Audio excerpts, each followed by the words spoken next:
te levou, então? Como que você fez essa transição, assim, não transição, né? Porque... Especialização, talvez, como... né? Não, digo, de você ter saído da ideia do grega, né, clássica, tudo, e ter ido estudar Jesus de Nazaré e todas a consequência que levou a isso. Sua Entendeu? vida estava muito tranquila, você resolveu que comprar rolou? uma Qual treta. foi a pegada? Era isso? Qual que é o ethos do rolê?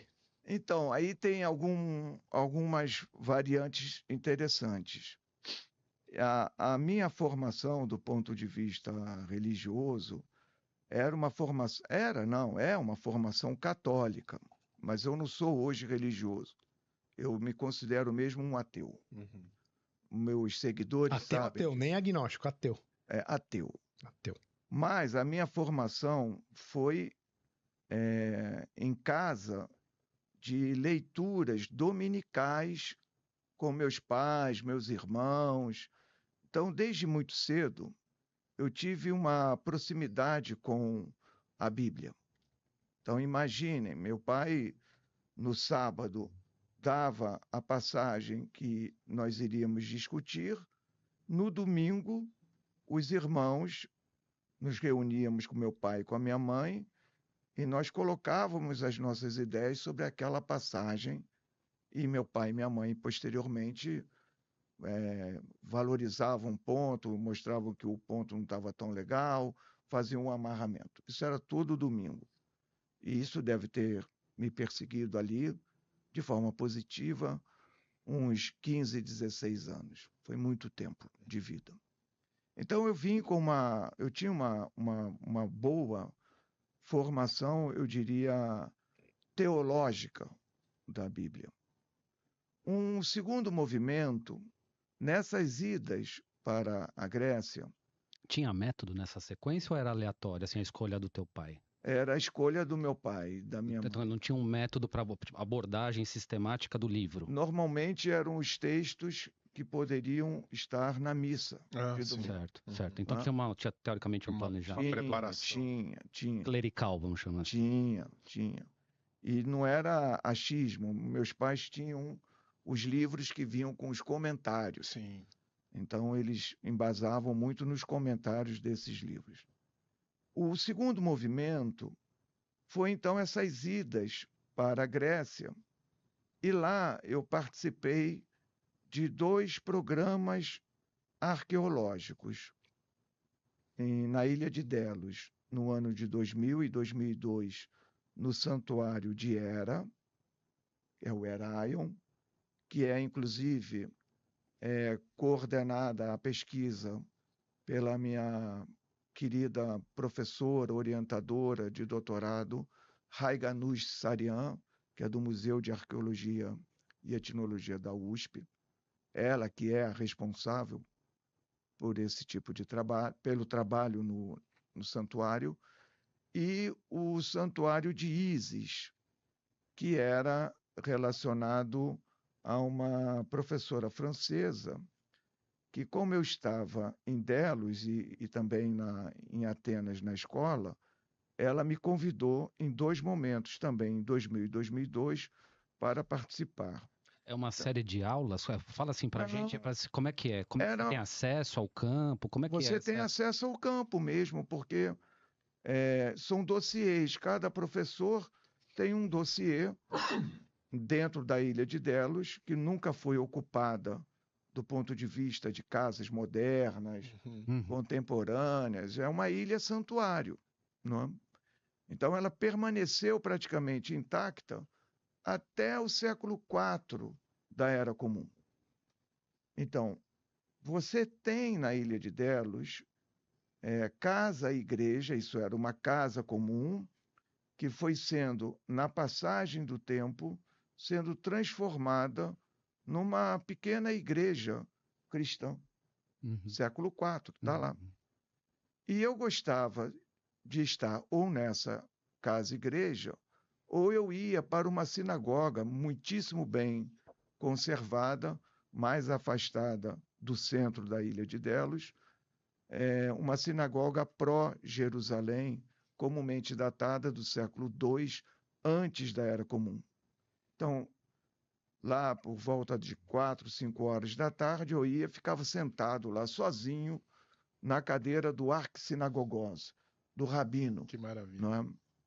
E comecei a me dar conta de que, apesar dos estudos acadêmicos, arqueológicos sobre esses prédios, havia muito pouco impacto desse tipo de conhecimento, especialmente aqui no Brasil, né?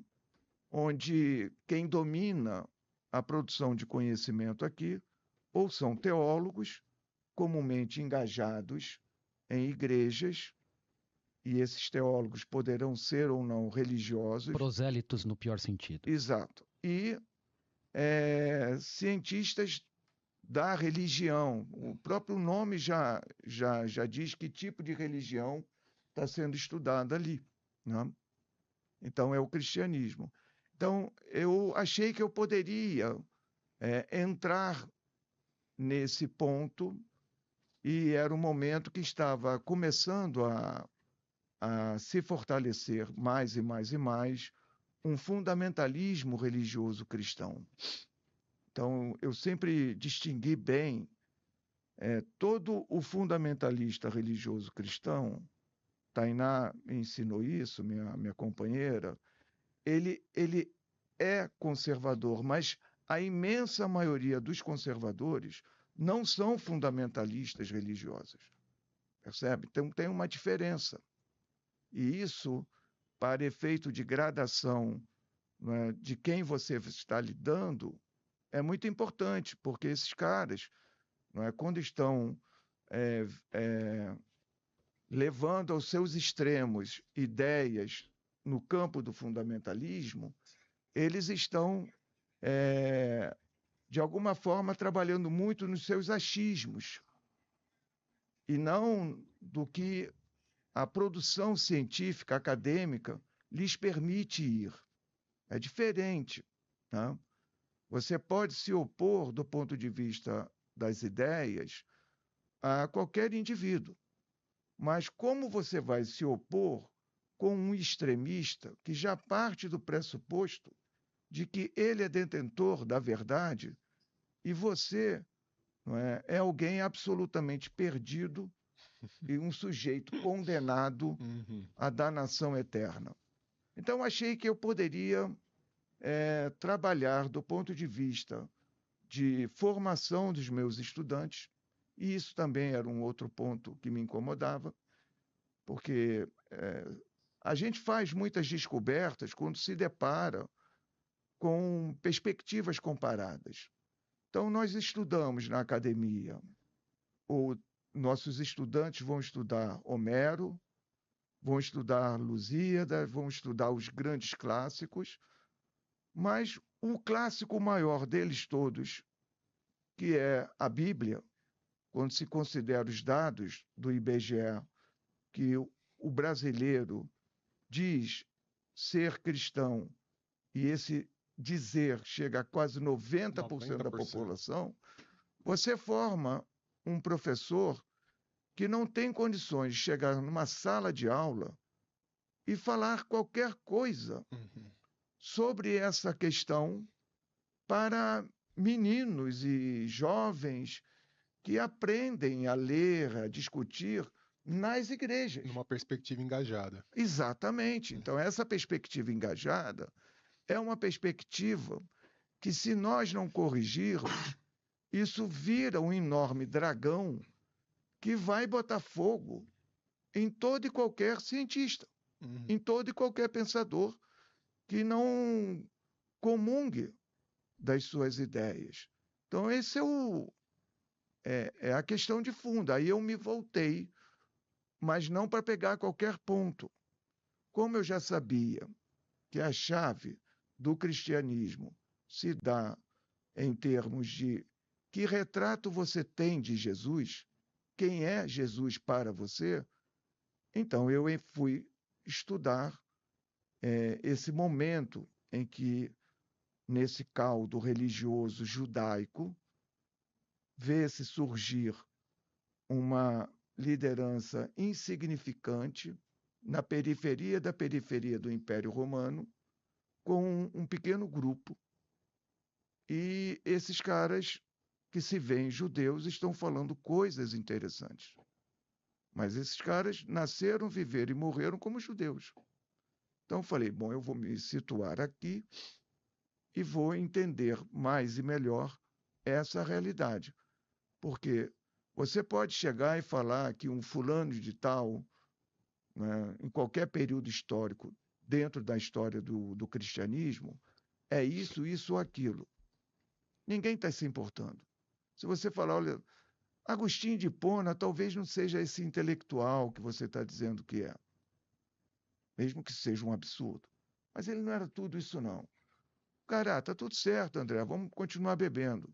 Agora, quando você diz Jesus era um camponês analfabeto, que nasceu, viveu e morreu como um judeu, bom, aí o pau vai quebrar. Os caras morrem, né? Exatamente.